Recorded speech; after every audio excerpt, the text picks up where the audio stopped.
Olá, sejam muito bem-vindos ao Cantinho do Leitura Juntos. Eu sou a Josiane Arnoldi e estamos aqui para dar continuidade ao livro escolhido para abrir esse canal, que é O Alienista, de Machado de Assis. Hoje, aqui, é para a gente falar no capítulo 2. Então, se tu não assistiu um vídeo anterior, te convido, volta lá, pausa esse aqui, volta lá, assiste aquele lá primeiro para tu dar continuidade aqui com a gente. Combinado? Para quem assistiu o anterior, vamos dar continuidade aqui. Eu cometi uma falha muito grande no vídeo passado. Eu esqueci de comentar com vocês o que é alienista. Olha que básico, né? Me passei, desculpa. Alienista era o termo lá entre os séculos 18 e 20, que hoje já é obsoleto, para psiquiatra. E alienista é porque ele era responsável por cuidar de quem alienou sua razão. O psiquiatra que nós conhecemos hoje, tá? Então, vamos lá. Capítulo 2, Torrentes de Loucos, é o título desse capítulo. Aqui ele começa já com a introdução de mais um personagem, que é o Boticário Crispim Soares. Parêntese, Boticário não é a loja aqui nesse caso, tá? O Crispim é o Boticário era quem preparava, vendia medicamentos, especiarias e perfumes. Então, ele manipulava e também vendia, tá? Então, um comerciante, empresário lá da época. E os dois estavam conversando, o Crispim e o nosso personagem principal aqui, que é o Dr. Simão, onde o Crispim indagou ali o Simão, né? Tá, por que tá fazendo isso tudo que tu tá fazendo? E aí o Simão respondeu que é a caridade, que é o que move ele, que a caridade é o tempero, é o sal ali das coisas. Inclusive, me lembrou aqui os meus amigos espíritas, que tem alguns aqui acompanhando, o Dr. Simão, ele cita São Paulo numa carta aos Coríntios, dizendo, abre aspas, se eu conhecer quanto se pode saber e não tiver caridade, não sou nada. Então esse, fecha aspas, esse é ele dizendo, justificando que é assim que ele se vê, a sua contribuição para a humanidade, aquele trabalho que ele estava fazendo ali. Então, assim, o que era o objetivo, né, do Dr. Simão? Isso é um pouco mais aprofundado agora nesse segundo capítulo, que ele vai estudar mais profundamente as pessoas em seus diferentes graus. Ele quer fazer a classificação de cada doença, ele quer saber qual é a causa e descobrir o remédio universal. E aí, esse universal, eu quero convidar vocês a refletir nas ideias, soluções mirabolantes que a gente vê por vezes aqui nas redes sociais. Quando alguém tem um conhecimento, um suplemento ou um ponto que vai resolver a vida de todo mundo. E aí deixando de lado, suprimindo a individualidade que nós somos. Cada um ser único. E aí ele queria descobrir, classificar a causa do que estava acontecendo com as pessoas e encontrar esse remédio universal. E o quanto é triste que tem pessoas ainda hoje, né, que com tanta gama de informação, tem aquelas pessoas que querem ganhar dinheiro em cima, né, da dor das pessoas e as pessoas que procuram, acreditam que um remédio que faz bem para todo mundo vai fazer bem, curar ela também. Tá? Então, essa relação, né, que eu gosto de fazer da obra com o que a gente está vendo hoje. Voltando para a história. Então, em 4 meses depois daquela mega inauguração que eles fizeram da Casa Verde, né, ela precisou aumentar os seus leitos. Eu tô chamando de leito, mas lá no livro tá escrito cubículos. Então, imaginamos, né, o espacinho onde cada um estava lá, né, somente ali naquele seu espaço para ser estudado, analisado e cuidado. E é interessante que ele vai citando aqui, né, Machado de Assis vai trazendo para nós, assim, alguns loucos. Por exemplo, louco por amor tinha 3 ou 4.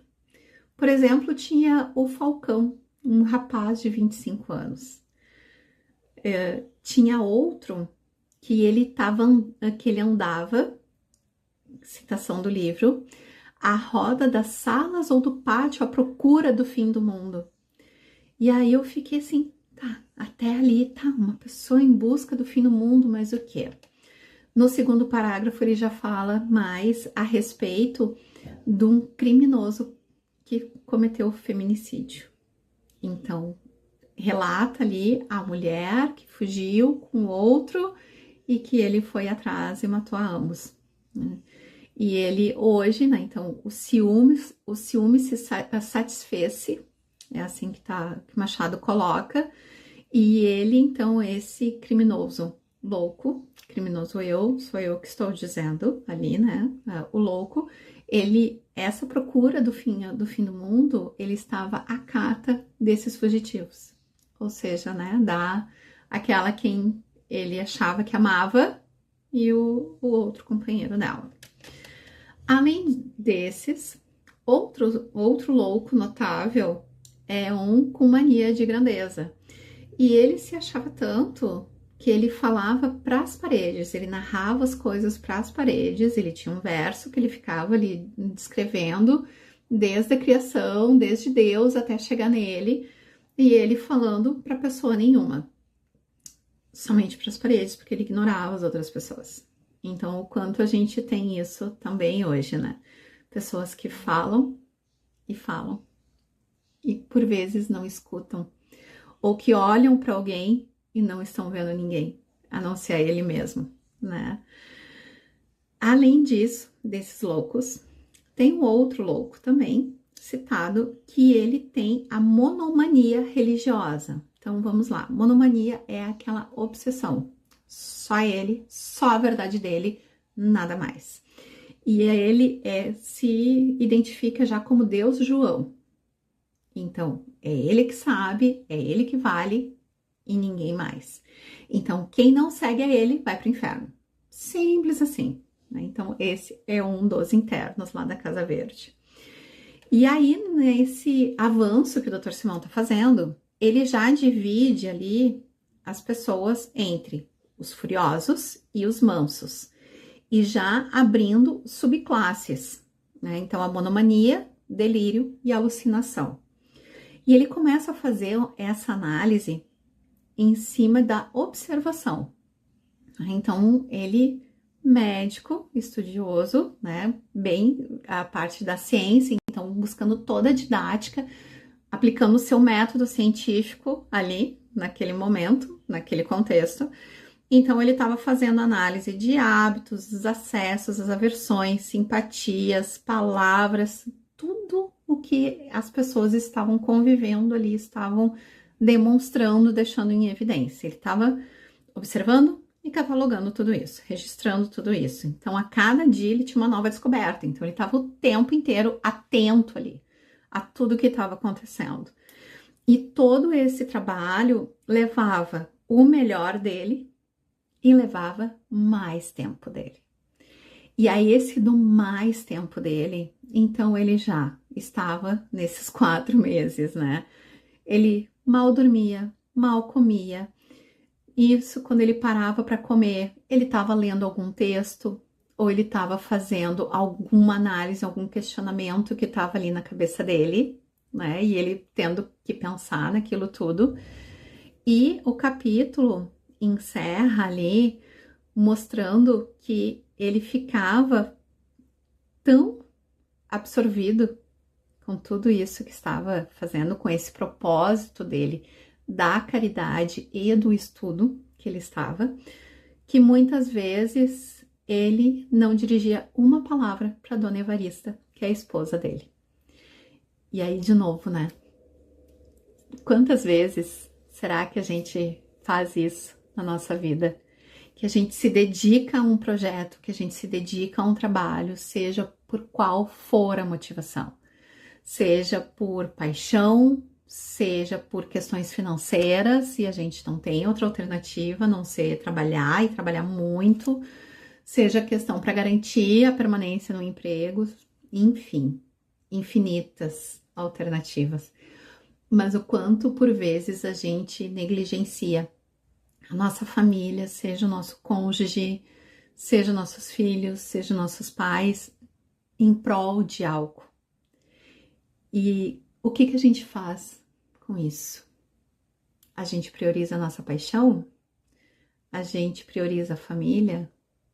Mas eu preciso resolver isso? Mas eu preciso dar atenção aqui? Como é que a gente faz para encontrar esse equilíbrio? E aí, a pergunta que eu vou deixar para cada um até semana que vem, a gente chegar no capítulo 3, é a gente pensar do quanto a gente tá sendo o Dr. Simão no nosso dia a dia, absorvidos de um determinado assunto ou de uma determinada atitude, ocupando o nosso tempo, ocupando os nossos pensamentos, as nossas palavras, as nossas atitudes, ou o quanto a gente tá conseguindo equilibrar nossa vida. E será que a gente vai colocando as pessoas, as situações, tudo em caixinha? Catalogando todo mundo, cada um no seu devido lugar? Ou será que a gente consegue enxergar que nós somos seres únicos? Mesmo muitos. Cada um com as suas experiências, com as suas dores, com as suas alegrias. Me conta aqui nos comentários que eu quero muito saber a tua opinião. Muito obrigada pela companhia e te vejo no sábado que vem.